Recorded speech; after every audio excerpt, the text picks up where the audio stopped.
Welcome to the adventures of self. Conversations with ordinary and extraordinary people as they explore what it means to be self-expressed. Come on in. Join the adventure. Hello, Adrian Leaman from Whole Woods. Welcome to the Adventures of Self. Thank you, Taylor. Most beautiful to be here and to see your smiling face. Yes, these days we tend to be separated by many, many miles, but we can still share a smile to connect us, which may not be visible in the audio world for those listening, but hopefully the energy comes through nonetheless. So I wanted to thanks for taking time to come onto the show. Well, let's. There's so much I want to talk to you about today, but I thought I'd just maybe give you an opportunity to introduce, particularly your business, Whole Woods, and what that's about.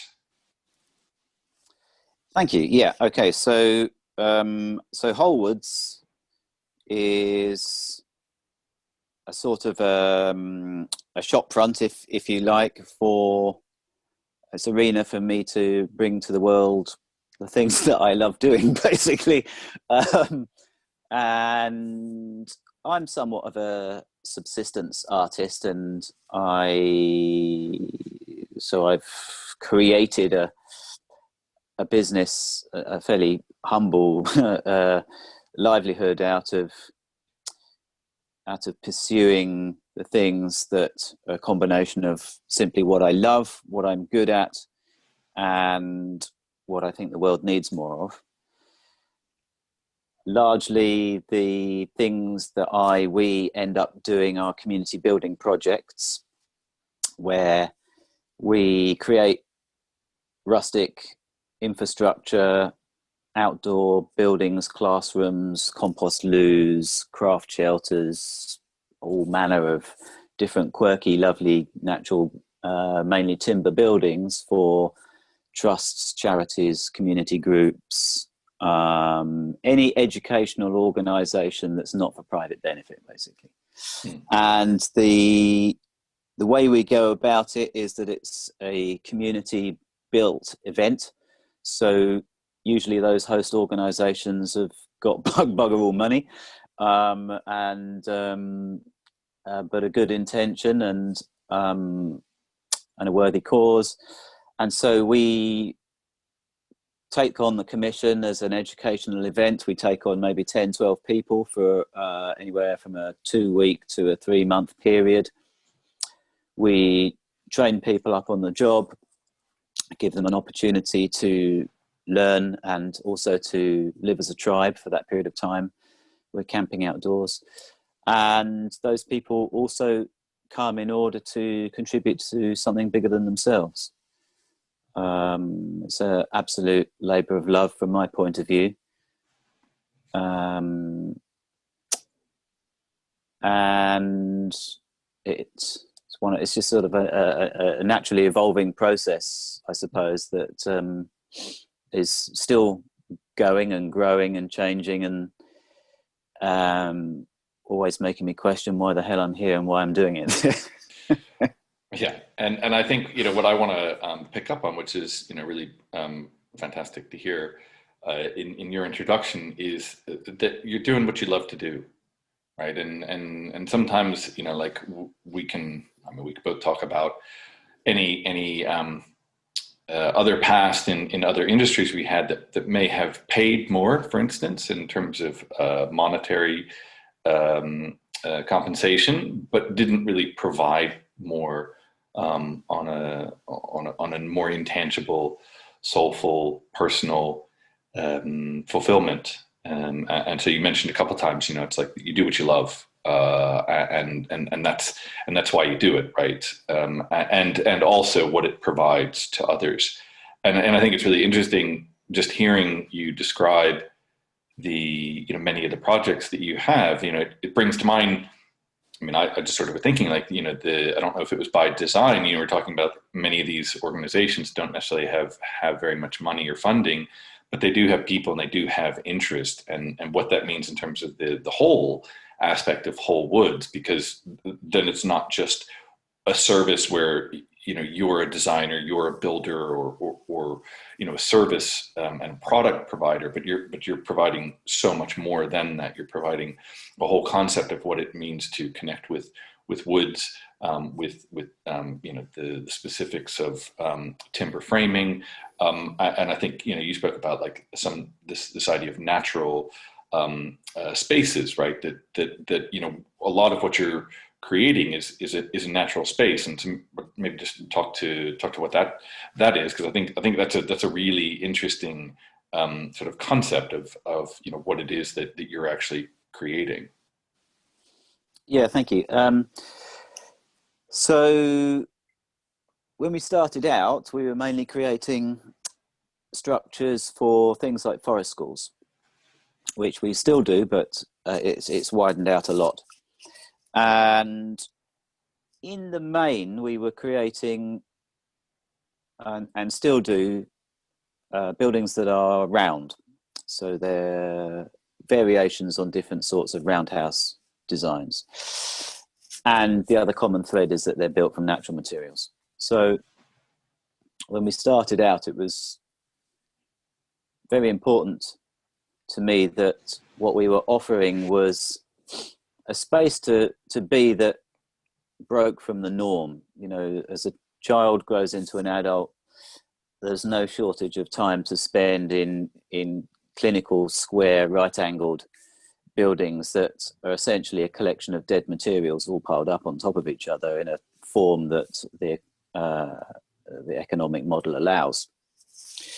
And I wanted young people to be able to gather together to explore what life meant in spaces which offered a connection to the natural world and an inspiration in a different way. And I think now that we create a lot of other types of space for other types of use by a larger age range, exactly the same thing is exactly as important to everyone on every part of society, no matter what age. We all need connection to that. I need connection to that, and that's why I do it. And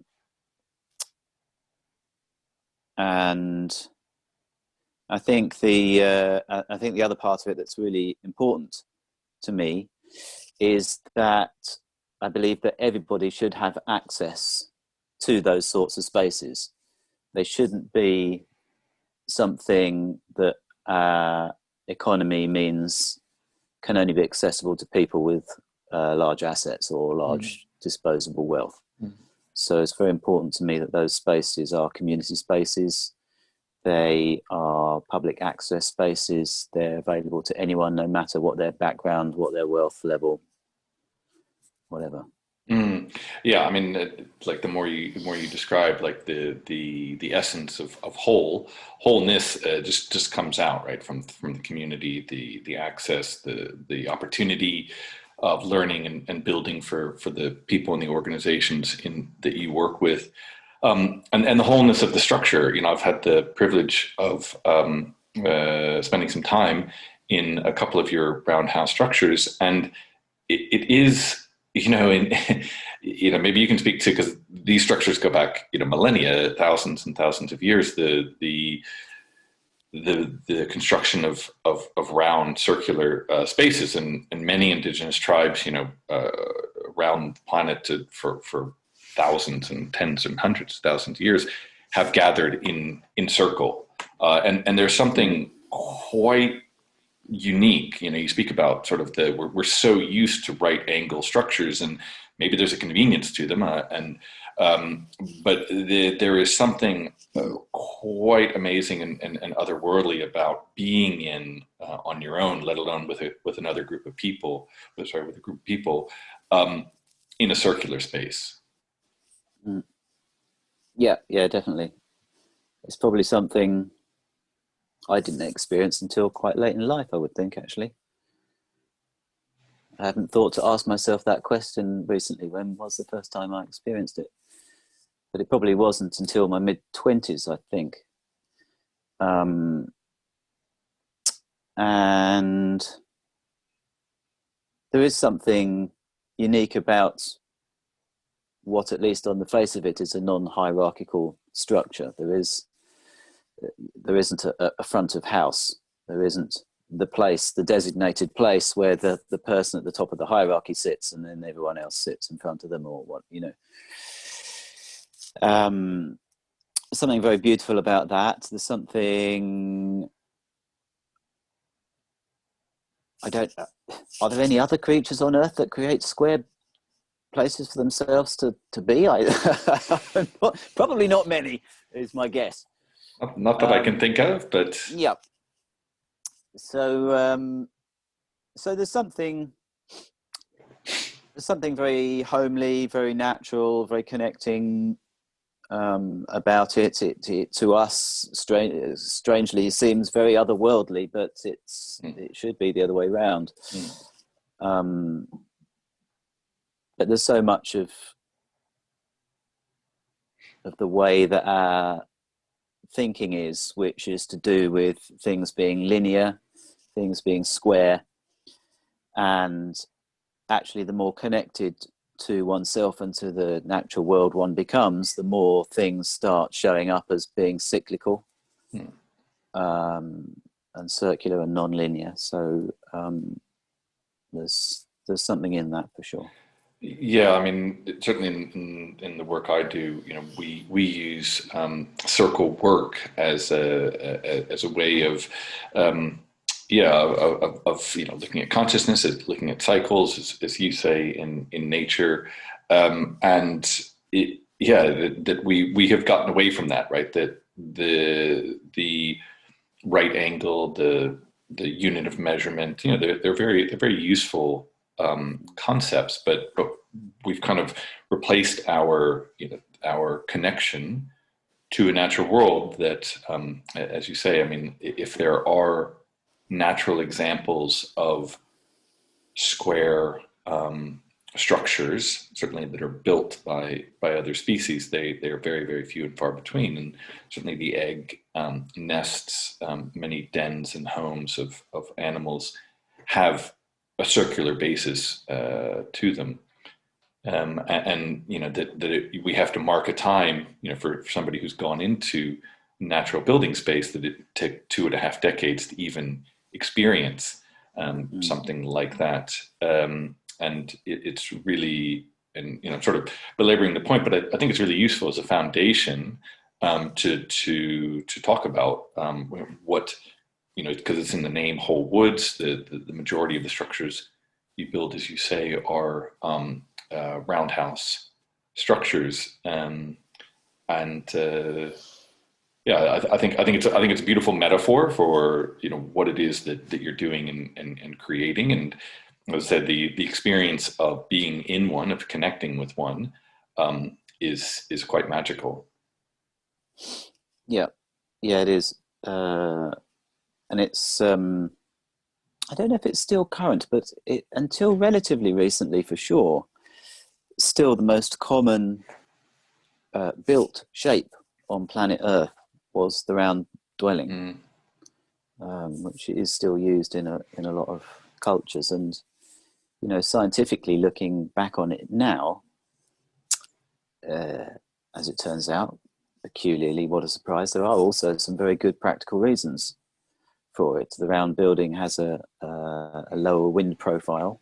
It has a lower surface to volume ratio in terms of loss of heat. And similarly, for the ease of construction, it has thereby a lower volume of materials required for that space. Yeah, and also if you imagine building a wall that's straight, that has to be a lot thicker than the equivalent wall that is curved in order to remain stable and to stand, because it doesn't have that inherent shape-based structure to it. Yeah, I think that's an interesting one, because I think many people, many listeners might just think, oh, well, that's, as you say, a luxury. But in fact, if you start to, take apart the physical aspects, in fact, as you say, it's an inherently more stable structure. A circle has an infinite number of points, so there's no inherent point of weakness. That's interesting. I hadn't thought about that point about the wall and stability, but clearly, if you just build one wall, it has much less stability than even the beginning of an arc of a circle to hold other weights. And I think it's one of those things. Well, kind of which came first, but one would imagine that as early human settlers and creators of structures were experimenting with things, that they would have found that the ease of construction, the weight dispersal, the heat retention of circular structure was superior, and that's why around the globe you still see, as you say, a preponderance of circular structures being used. Yeah, and there's also they would have commonly been heated by a central fire that was radiating equally out to all parts of the building.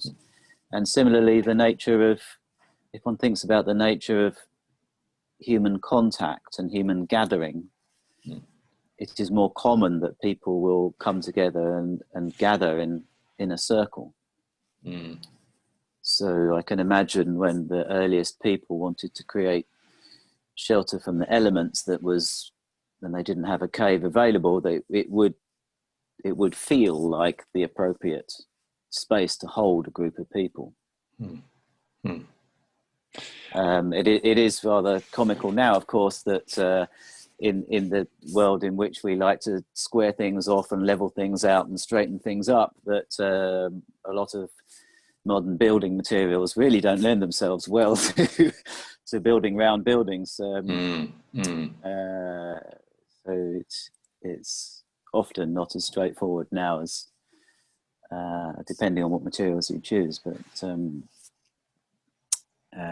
most modern building materials are designed for building squares.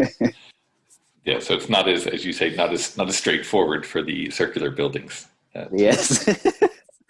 And so I know that often you will use timber posts around the circumference of a imagined circle to build, and often those timbers themselves are round, because obviously, as we know, trees are round. They don't grow as squares or triangles or rhombuses or anything else. There's some difference between the use of round timber as opposed to squared off timber. I know in some traditional building practices, I don't know I'm sure you've told me at some point, but I don't recall what the reason for that is. I think there's some. What outrageous!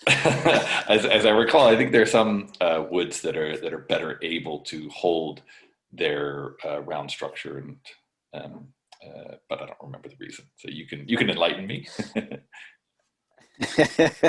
Well, we tend to use. We're quite flexible, actually. We most commonly find ourselves using larch, sweet chestnut, sometimes oak, cedar, Douglas fir, and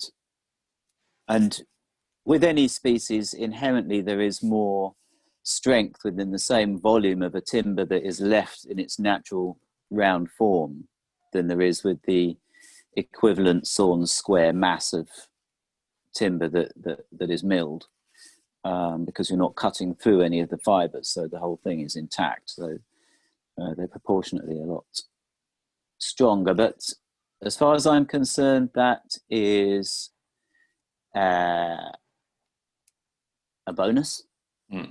That isn't the reason I do it. I think that's really cool, but the reason I do it is that the natural world has gone to all this trouble to create these absolutely incredible and splendid, unique natural forms everywhere in things as they grow.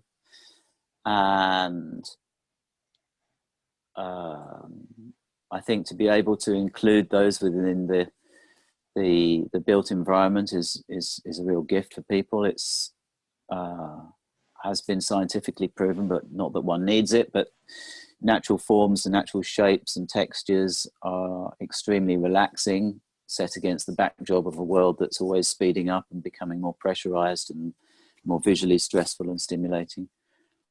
But also anything for my money that provides us with an additional connection to the natural world and thereby to the nature of who and what we are is a really valuable thing.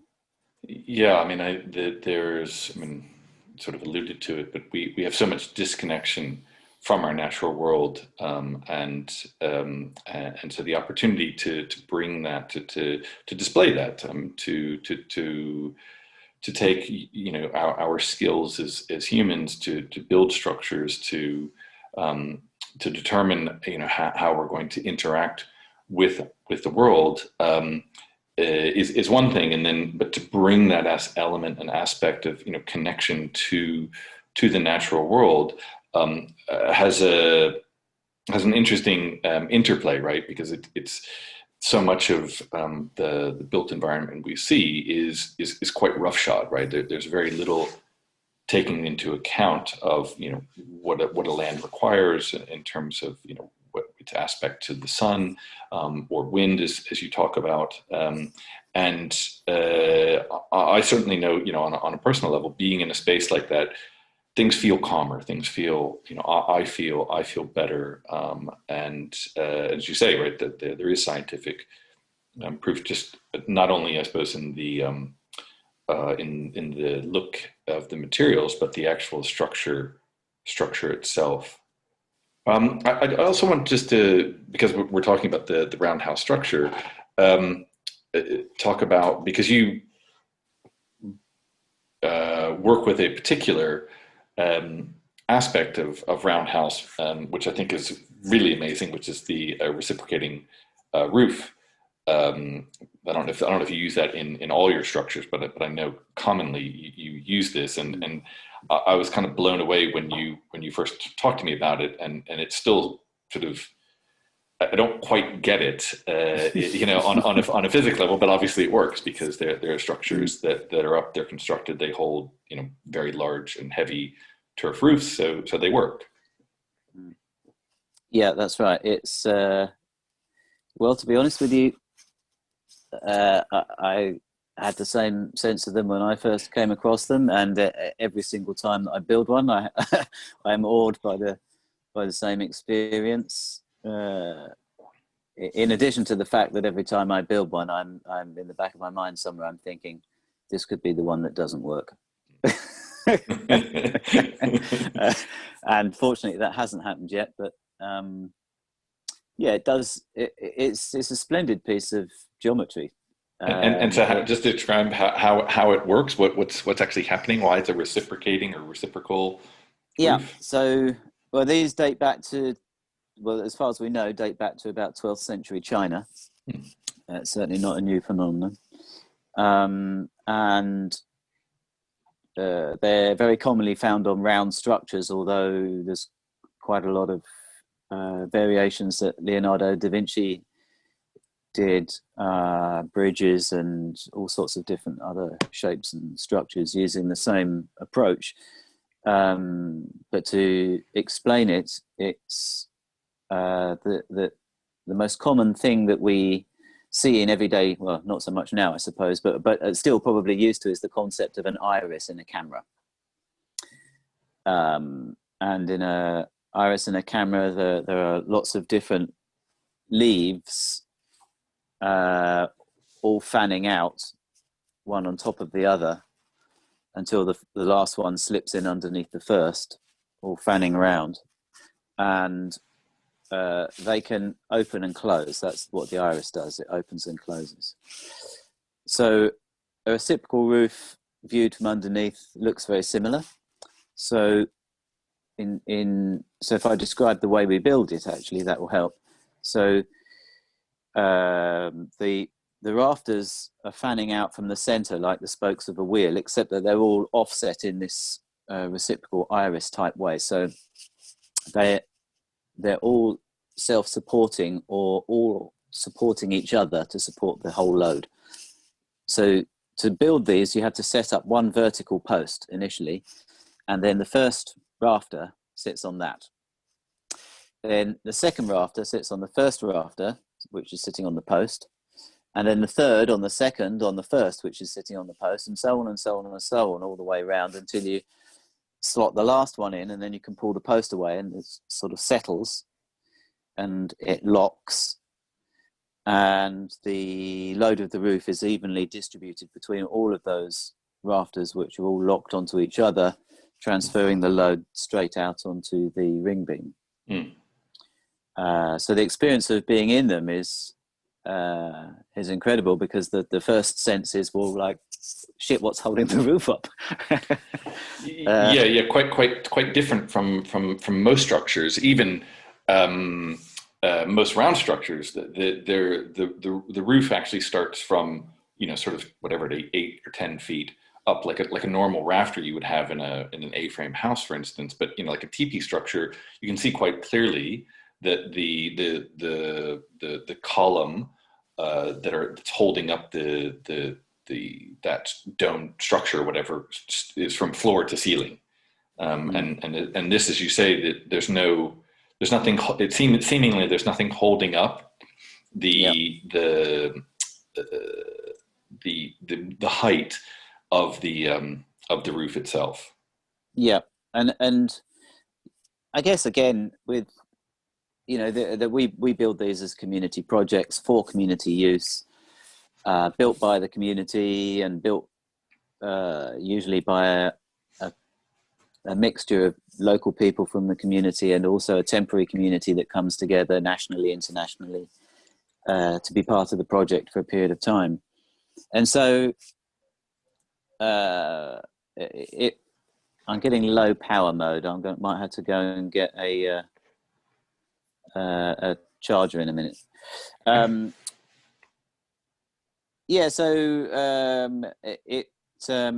It really tickles me, I suppose, that it's also a fabulous metaphor for the whole nature of what we're doing, which is that, and interestingly, structural engineers, I wouldn't say they hate it, but they're nervous about these types of roofs, because there is what they call, and they're right, there's no redundancy. If one rafter goes, they all go. And that should be how we think of ourselves in community, in groups, as a team. We're only as good as the weakest link in the team, but more than that, we're all there to support each other. And it should be that if one person fails, we all fail. It shouldn't be that one rafter or one person is dispensable. So it's a lovely metaphor for what we're doing. I'm now going to go and get a charger. I think there's that aspect of the structure, and you were talking about how the current building materials world, right, isn't very suited to roundhouse structures. And I know you have some. There are open roundhouse structures that literally have no walls at all, just roof. And there are quite tight. The one at Hawkwood is a completely insulated structure, and yeah, I know you work with a lot of different wall structures, from natural materials, but hazel willow, cordwood, and a number of different structures. So maybe what's the maybe there's an infinite variety of things that you can use there. And I suppose it depends on what the final usage of the structure is. Yes, indeed. Yes, it feels like I'm going to need another couple of lifetimes to to explore all the different options. I'm actually extremely keen for the open-sided space.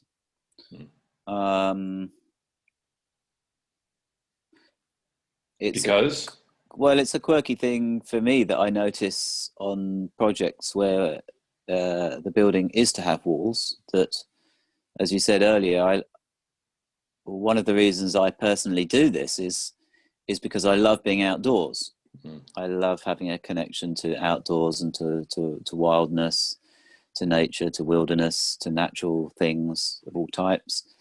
And in a project where it is to be enclosed, that time comes when suddenly I think to myself, oh shit, look, I'm indoors.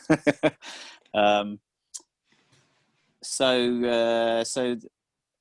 I like the open-sided building. I like a building that properly welcomes the outdoors in. I like a building that doesn't make us too cozy. At least we forget who we are and where we come from and what we're part of. Of course, there are times of year, and depending on what activities one is engaged in, one needs comfort and shelter from the elements. So it is also important to have enclosed spaces. Very important.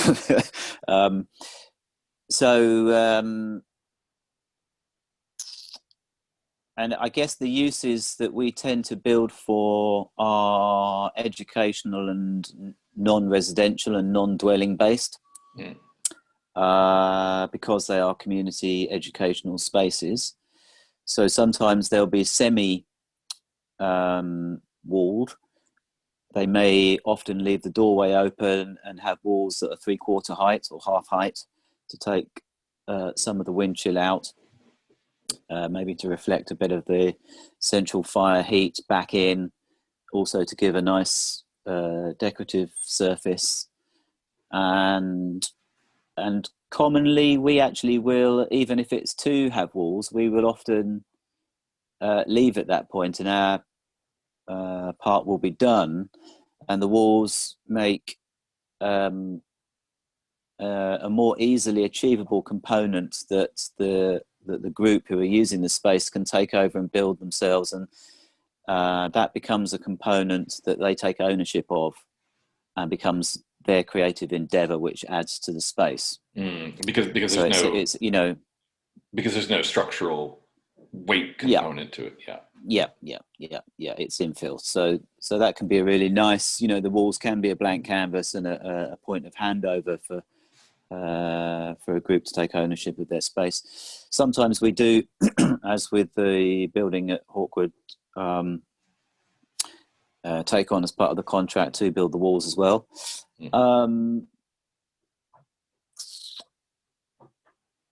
If it's to be an insulated build, I think really where I'm headed now is to use fluid materials. So I'm a wood geek. I love building things out of wood. I got into wood because I love trees, love woodlands, and so on and so forth. But it is a rigid, and when you're talking about building a wall, it is generally a linear material, a sort of a flat and linear material, as it's been turned into boards. But the shape, those sorts of roundhouses are far easier to build with a fluid material. So something that you can apply in semi-liquid form as you go up, and then mold around the rafters and fill all those nooks and crannies, so as you have a properly sealed, insulated building. So something like Cob is fantastic. Hempcrete is fantastic. Actually, rendered straw bale is also pretty good in those terms. And cordwood is also pretty good. And actually, a strange phenomena is that, and although I'm loath to say it in some ways, you can find that you're in a situation where you are suffering from overwood. There's too much wood in your building. I never thought I would hear myself say that, but I think it happened for the first time last year. We built a timber-framed building. It had wooden floorboards, it had wooden clad walls, wooden clad ceiling, and we looked at it and we thought, you know, that's too much wood. Wood overload. Yeah. Yeah, cool. I thought I'd just take a. So what do you do in a case like that? In a situation like that? But where there is too much wood. Yeah. Retrospectively, well, knock it back by painting it. You know, carpets are great, or some kind of floor covering is great, but also with the walls to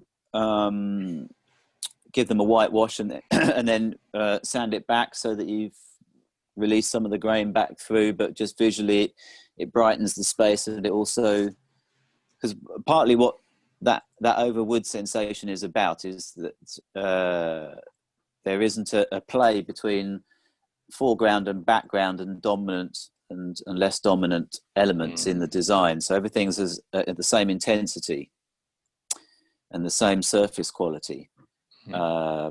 So that gives you the sense of overwhelm. So it's just sort of knocking some surfaces back to release others and creating a bit more of a play between the different surfaces and materials. And I think that's a nice sort of segue, because I wanted to get into a little bit. I always think it's interesting, you know, it's like some of the guests that we've had on the show so far, right? People have done something and we're talking about where you are right now or where you have been over the last number of years with a particular project or business focus. And it's nice to sort of look back and kind of see how that developed. And, you know, I think talking about those design elements, you know, you studied design in school, and interesting. I always think it's interesting for people to maybe look back and think, well, was that, you know, were there signals early on for you? Like how did you get into, why did you decide to do this? Because you said it wasn't even until your 20s or something that you had seen around structure. I don't remember when you even started to work in this field. Yeah, thank you. That's an interesting question.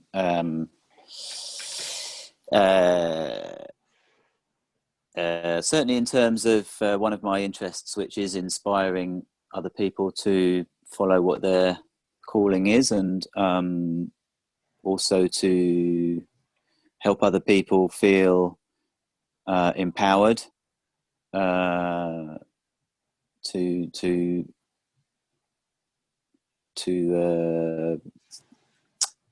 follow things that play to their strengths. And so I'm very dyslexic. I was never going to pursue a career in something very word-based. I, from a young age, was quite quiet and always had a gift for things in three-dimensional space, and was very visually motivated, very visually creative. And so if you look at my career, there is really no sort of sense of any kind of ladder style progression upwards. It's a succession of sideways moves, and often those have come about partly by following my nose and my passions and my instincts, and partly they've also come about by reaching what I would consider to be dead ends, brought about by the fact that a lot of industries in which one progresses in a linear upwards fashion will get to the point where you're managing other people, or you're in a management role or a technical role that may require a lot more admin, a lot more paperwork, a lot more bureaucracy, and a lot more sedentary desk-based interaction with the world, which really was never going to be me. So I studied three-dimensional design, and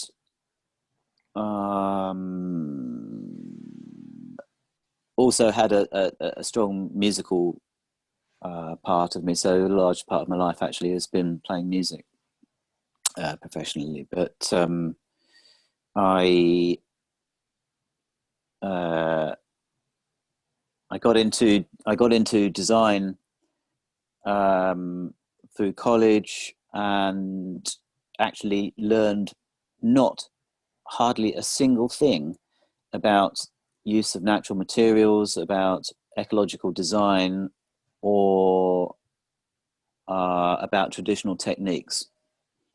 It was the course where I was lucky enough, it was very creative. It was very artistic based, but it was also manufacturing and modern materials based.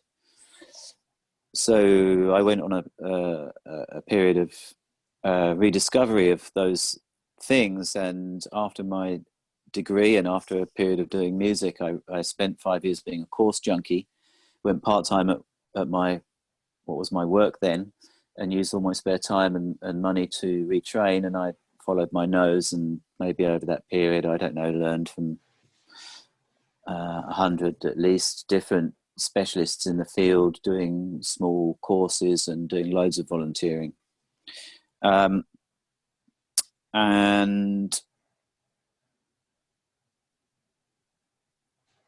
I suppose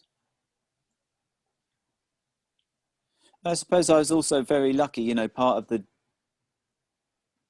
the journey for me of following what I'm passionate about was finding an economic escape. So when I was living in London, I had a reasonably well-paid job. I managed to get myself some cheap housing in a wonderful housing co-op, and I was in that position. I kind of grabbed it, you know, by the horns, and decided, right, this is it. You know, I'm going to retrain. I'm going to get off the treadmill and pursue what I'm passionate about, and really just harness that opportunity. And I think what happened there, looking back on it, is that I had absolutely no idea where I was going. I had absolutely no idea what I was going to end up doing. I had a really strong, heartfelt desire that propelled me in a particular direction. And somehow or another, putting that out into the universe, people started to become interested in what I could offer them, and that I was doing things differently. And that generated its own momentum, and the thing grew out of my control. It didn't, and even when I thought I had an idea of where it was going to go, in the end, actually it went somewhere completely different. I thought when I quit my job, 2 years too late, mind, I could have gone a lot earlier, but it's very easy to get seduced by the comfort of success and achievement in a particular situation. And so, but anyway, eventually I found the balls to leave and did so, and never looked back. But I thought I was going into making furniture for people, rustic, beautiful furniture, and I did start down that path, but people started asking me to build buildings, and I thought, well, that's like a big piece of furniture, cool. And that's the way it went, you know. I think I loved it. Yeah, I think there's so many aspects of the story. So thanks for sharing that are worth highlighting, or that really tie into what we're looking at here on the podcast. It's around the adventure side, right? And often how, when we go off into adventure, whatever that is, personal adventure to climb a mountain, or to figure out what it is that we want to do and create in our lives, but there is an aspect of not knowing, and also that it changes. It presents itself, sometimes quite different and unbeknownst to what we go into the unknown with a plan. It's like, well, I know what the unknown's going to be. It's going to be exactly like this, and things happen quite differently and in an unknown fashion, and things change quite rapidly. And I love the it's like you had an inkling. You said, you sort of following your nose. There was something inside of you that wanted to explore natural products, right? You said that the design course had really none of that focus, and yet there was something in you, whatever that is, that really called, that was called by that, and to pursue that without, as you say, no idea where you wanted to go or what you wanted to do with it. But there was that urge and desire, and to think that it's going to be one thing, say furniture design, and that it opens up into something spectacularly different, although perhaps in the same realm, is really a beautiful story about the adventures that we're looking at here. Yeah, when I do look back on the different plans that I've had for my life, and which of them have stuck and which of them haven't, actually none of them have stuck. And I think what's happened is a continual dance backwards and forwards between, on the one hand, a psychological desire for stability and safety and form and structure and pathway, and on the other hand being open to whatever might come, and taking that by the horns, and recognizing the opportunity and riding that to see where it will go. And the difficulty of the dance is that too much structure doesn't allow you to see the opportunities that might come in from left field that don't fit the plan. And certainly, and very few of the things that I thought that I was planning that were going to unfold have come to be, and and most of the beautiful things that I look back on that have happened, I can't really claim to have intentionally created, other than from the point of view that if you forge forward, holding close to your heart what you know to be right for you and that you believe in and trust and love and what have you, somehow or other something along those lines works out. You just don't know what it's going to be.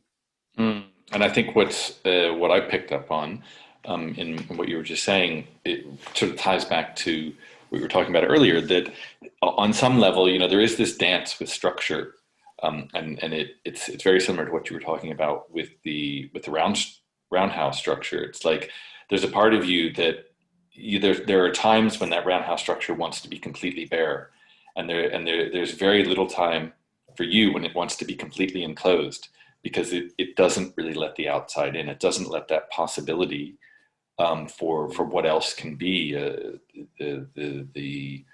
the unknown to slip in, whether that's through a doorway or through 3/4 of a wall or something. That yes, there's a use for structure in our lives, but if that's all we have very little room for anything else, for the magic. Yeah, that's right. And I think in if anyone is at a fortunate enough to be in a position or a life stage where there is potential for freedom and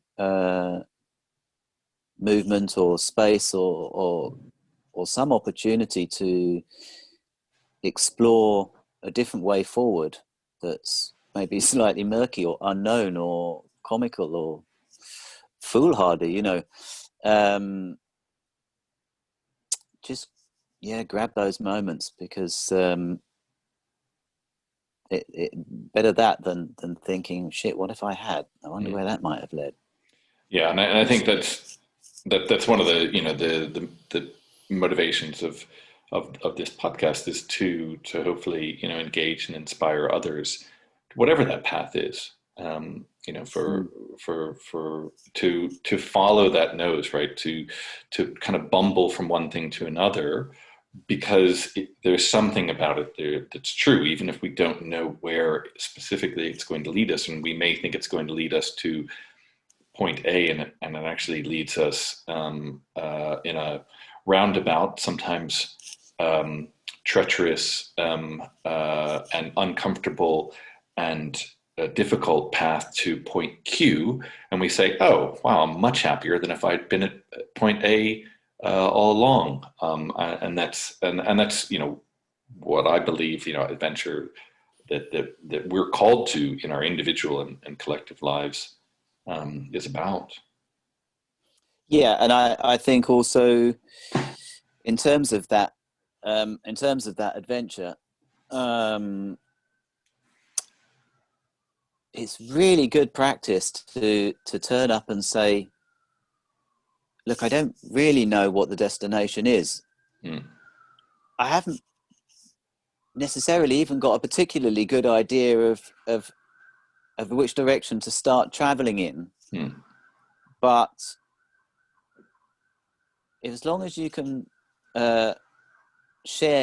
passionately share what's in your heart about what the nature of that journey is about, that's really all you have to bring to the table. Because unless you want to be either a hermit or a solo traveler, it's not really up to the individual to have all those answers.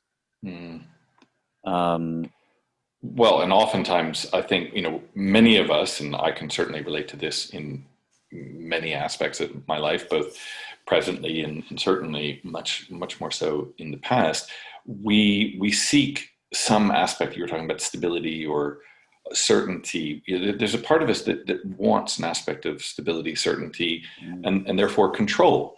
And there's a part of us that thinks like, oh, well, if I can just get my finances, my career, my relationship, whatever it is, under some sense of control, then I'll be okay. And that's a very laudable thing, and sometimes it may be necessary, right? People say like, well, I'm just in massive debt, and so I just need to come control for that. So I'm not denying the benefit of it, but I think what you're saying is that if that's all there is, if we come to something, if we come to our lives and individual aspects of our lives of always seeking control, we're, firstly, as unless we're solo creatures, that becomes next to impossible, as just a reality. And also, I think what I would say is that you're missing out on so much more, right? The discovery, the discovery of self, the creation of who you want to be. That's an uncovering, that's an emerging, that's a process that kind of is never ending, and joyfully so. Yeah, and also unknown until you step into the situation. It is only the situation that calls out of you what you're capable of being. You can't fully formed bring that to the table in isolation. It doesn't really work that way. I don't believe. And I think there are many. It's interesting because I think one of the things you talk about is the creative process, and that when we actually set up a structure that allows for that, so much magic emerges. I remember an anecdote I heard. I don't know if it's true, but I believe it. That Steven Spielberg apparently, he directs these huge blockbuster movies with hundreds or even thousands of extras in particular scenes, and he would often show up with no real plan on what was going to happen on a particular day. Oh, right. There's a script, there's an idea, but scripts are changed quite often. I think you worked in film. I studied film at one point in life, and scripts have a particular focus, but in the day they can often be changed. And he rather famously was like, well, not really sure what's going to happen. Let's just figure it out, on some level. So there is that, like, well, let's get into it, and then we see what we're about. Yeah, and I think I certainly see this on the scale of the camp. So each building project that we run, a group, as I say, 10, 12 people will assemble, and together we'll build the thing. And I will, of course, have some sort of plan of what we're going to build, so that in order that I've been able to satisfy the client that they're happy with what we're going to build roughly, and order the materials and get a costing together, and so on and so forth. And so we've got a trajectory, but when the people turn up, as individuals, they're bringing what they're bringing. And some of the best features of some of the buildings we've done come out of that. There was a fabulous one that we did at Hawkwood College, where in a bit of downtime, some people started doing some carving, and I was kind of looking on at them and looking over and think, wow, that looks really fucking cool. There's got to be a way we can incorporate this. So, and in the end, what happened was that we created this enormous hand-carved double helix pillar in the building. It wasn't in my wildest dreams that we could do such a thing, or to think that it just wasn't on my radar. And that happened, and it's sort of the central piece of the building. And we may or may not ever repeat that. It came out of the people. It didn't come from me or by design or intention. It emerged, and what a fabulous gift to be able to do that. I mean, it's that sort of level of expression is probably far easier in a lot of creative arts than building, which tends to be quite tightly controlled in the main. So the type of building that we're lucky enough to do is fairly flexible and open in that way. But yes, it's a really beautiful part of the creative process to have flexibility and space for the unknown to flourish. That's where the real nuggets come from. Yeah. And one of the things, you talk about, like, having a lot of other people, or a number of other people, 10, 12, or however many end up on a particular project. And, I think you said sometimes projects can go from anywhere from 2 weeks to 3 months or so. And there is that element of essentially working with people. I mean, you are working with people to help them with particular skills, so natural building skills. And is that what's the mix of people who are doing that because they want to learn a particular skill and to use that and to go on with that, or what are people coming to? Why are they coming to that, and what are they, in your experience, what are they coming away with? Because that's that is, as you say, quite an unknown, and you've got to manage a building project and a timeline and a budget and all that, and a number of people who, they're not your employees, they're not contractors, they're just a bunch of well-meaning people with all sorts of background, skills, and temperaments. Yeah, I know. It sounds like a nightmare, doesn't it? You invited it. You Well, you invited, yeah. yeah, I have to be honest that on pretty much every project that I've run, the moment always comes where I'm standing somewhere at the side looking over at things, and that's usually about halfway through, and I think to myself, what the hell am I doing here? Why do I do this? Why do I do this to myself? The moment doesn't usually last very long, but it comes every time. It's quite a lot of plates to spin. And why do people come? Well, this kind of goes back to what we were saying earlier. People come because some magic has been spun, and that attracts.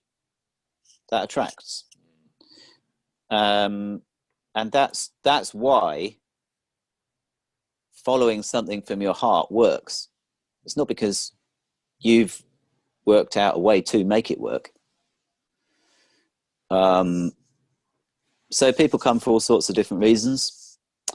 Some people just fancy a jolly. Some people fancy just a little bit of adventure, and they go back to their life without any intention of changing it. Some people are on a change of career mission.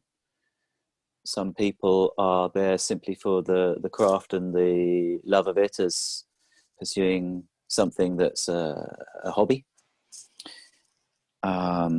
But yeah, I mean, everyone comes with their own reason, and probably my reasons for being there. Well, definitely my reasons for being there change over time as well.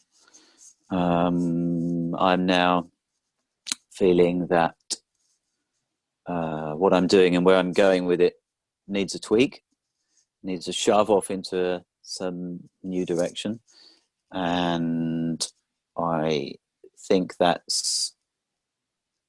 think I would like that to be some a form that's more apprentice led. That I suppose also I'm getting to the age where I'm thinking like, shit, I need to pass the baton, So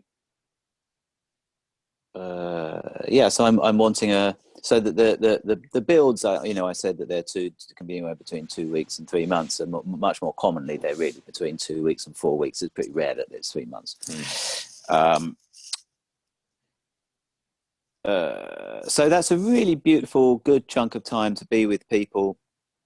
But I'm looking to develop people and to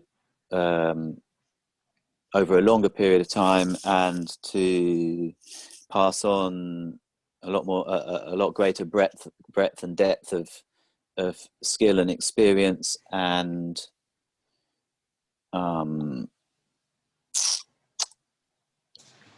to see where that will go, to see what that kind of person will bring to the nature of what currently exists, and to hand over a bit more direction creatively, and to see who will turn up, where they might want to take it, what skills they bring, what different attributes they have that may mold it into something else. My personal aspiration with it, I haven't checked in with myself whether this is still current, but at least up to a couple of years ago, this was starting to become a current theme for me, was that my aspiration was eventually to be this old guy at the camp who's sort of off in the background somewhere, and people turn up on the camp, and then after a couple of days of being there, they'd say to one of the other people, "Who's that guy? That old guy who's over there in the corner all the time?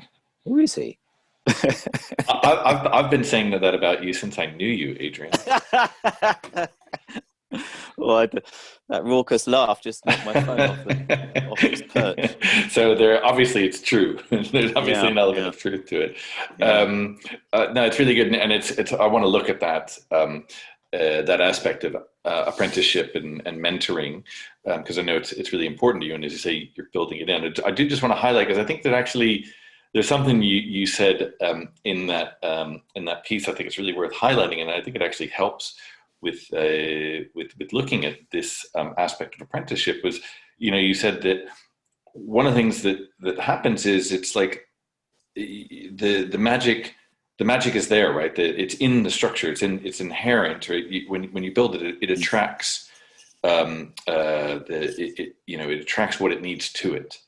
And so setting something up that I think there's part of you that sounds like that knows that, well, there's going to be a moment, whatever, halfway through where it's like, oh my God, why am I doing this? This is all falling apart. And yet there is faith or belief or assumption or something, or blind ignorance, that in the sense that the structure of the project and the idea of it, which is, outside of you, is what actually brings in whatever's necessary to make that happen. And I think it does go to the aspect of apprenticeship. Like you were talking, I think before we got started, about your interest in mentoring, and I think even having that image vision of yourself as to what you would like to build and create for yourself is the kind of silent mentor that's kind of holding the space for something to happen. And yeah, the importance of having that lineage, right? I mean, there was a time when you were learning, and okay, maybe you were paying for courses, but there were mentors along the way who helped you with your craft, and now you've kind of, as you say, like done work, and there's still work to be done, but starting to see, it's like, okay, how do you start to move into that apprenticeship role to make way for whoever else wants to do things like this, or take this as an inspiration in their own lives. Yeah, that's right. One of the in terms of going back to that dance which I described, there's a sort of another dance. I don't know how well I've danced on to this dance, but and the dance is the relationship between the intention that I carry in my heart and what the economic system will allow to grow. And what I end up doing is the result of that dance. That's the compromise, if you like.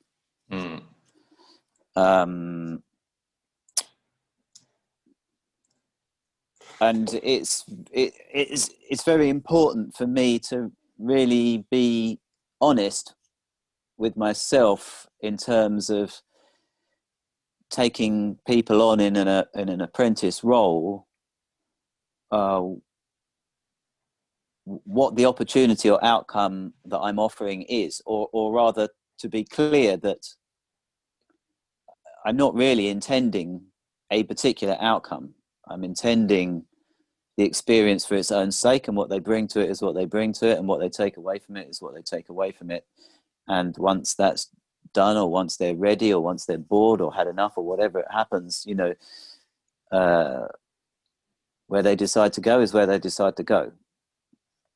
And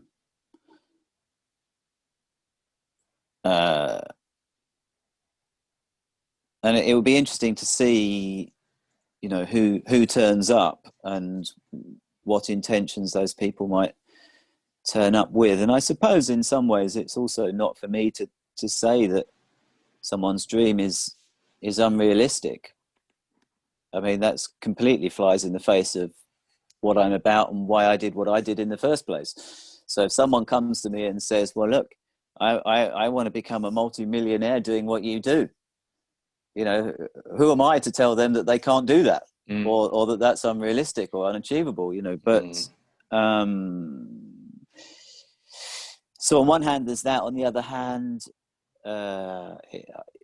in a mentor or teacher role, there is a responsibility not to lead someone astray. So it's kind of there's a balance there to be surfed. But in terms of the dance of, this is I don't know what Steven Spielberg's intention in his heart is, but obviously what he does has created multi-billion-pound businesses, very successful in the normal commercial marketplace. my path hasn't led me down that road. Mm. And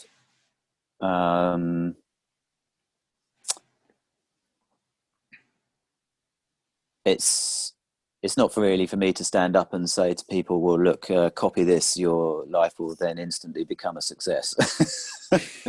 You know. Well, but that does go to, you know, how you define success, right? Because as you were talking about, it's like if you're following your nose and you're, you know, it goes back to what you said at the beginning, you're doing this because it's what you love.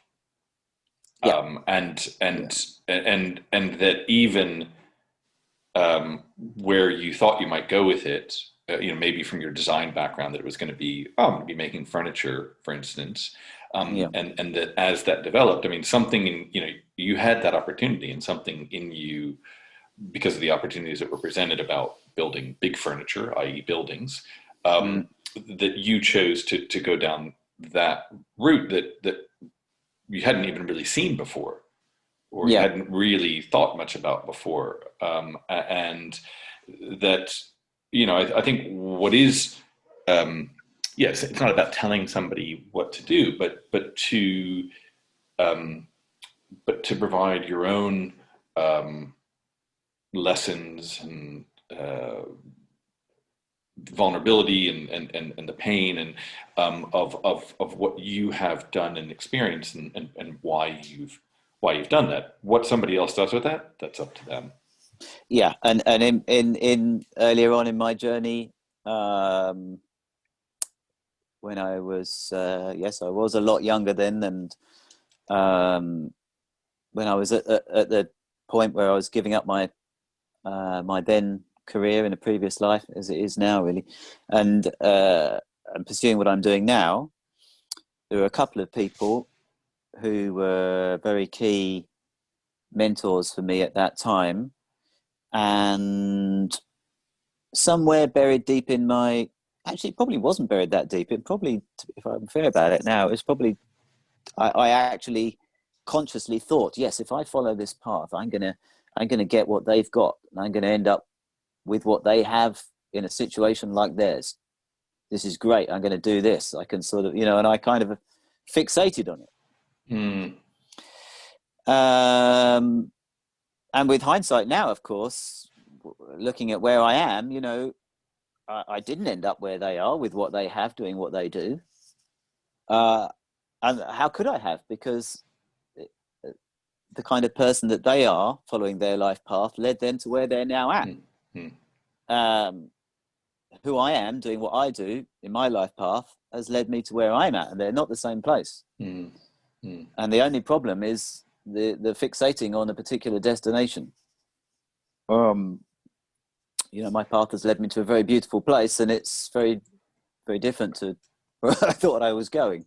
Well, and often, yeah, not only fixating on a specific path, but that is determined or suggested or molded by somebody else, right? It's you know, I find it's very useful to have guidance and input from others as to where they've been, but ultimately my path is mine and yours is yours. And I think, you know, one of the things I think actually we're being called to in the world now is that, you know, exploration, to actually start to go out more. You know, I think, you know, what's happening in the current crisis we have, and people really starting to look at, well, what is it they have or had from a particular career or career, you know, where they thought they were going to be going with that, and you know, that it's much of that, as you say, like when you're climbing whatever, you know, particular ladder of something, that, you know, is it really giving you what you want?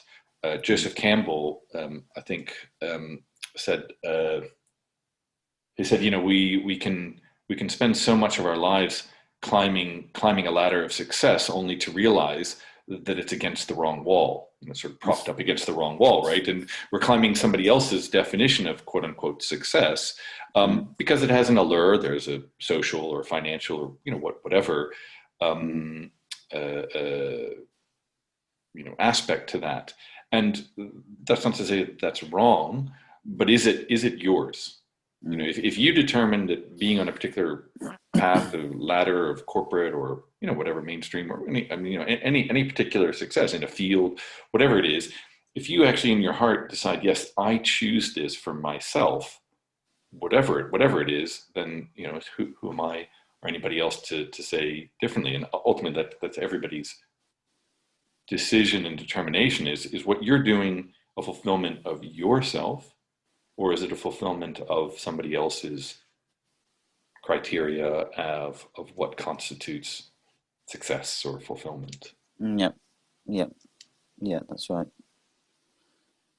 Yeah, it's I suppose the appeal of climbing somebody else's ladder is like, well, it's pretty secure already. It's already leant up against the wall. It's a perfectly good wall. The ladder seems sturdy. I can see that a lot of people have climbed that ladder. They seem to be doing okay. Yeah, I'm going to go for that ladder. That looks good. And I think less and less that's the case these days. Yes, probably. That's probably right. But, you know, if you set up your own ladder, you don't necessarily know what wall it's leant on to start with. You just start climbing the bloody thing. And it's almost as if you start climbing it, and then that kind of calls into being a wall. It probably wasn't there before you started climbing. Yeah, and hopefully it's a circular wall that holds weight better and retains heat better. And everything. Yeah. No, I think it brings us around, you know, to where we began, in terms of like, what wall do you want to create? Because there is that sort of standard of what determines what a wall is, but if you actually start to look at, well, what is it actually providing? And this also takes me back around to where I started when we were talking earlier, was, you know, when I look around in the world for inspiration and hope and connection and joy and courage and all those sorts of things, I want to see people climbing crazy, quirky, curious, rickety home-built ladders into the murk to see where they're going to go. You know, I want to see those people doing their thing. That gives me so much more strength myself, and hope and direction, and you know, everything. It's so heartwarming to see people breaking the mold, and just oozing out their own personal, unique flavor of what it is, the nature of what it is to be human. Yeah, it's a beautiful thing, and the more of that I see around me, the happier I am. Yeah. As am I, and I sort of feel like that brings us kind of full circle, literally, figuratively, from what we've talked about here today. I think that's a good place for us to end. So thank you for your time again, and look forward to seeing you somewhere down the road. Yes, and hopefully in flesh form next time, or at some point soon anyway, I hope. Yeah. Thanks, Adrian. Thanks for listening. If you like what you heard, go on, be adventurous. Click the subscribe button. And join us next week for a new adventure. Until then,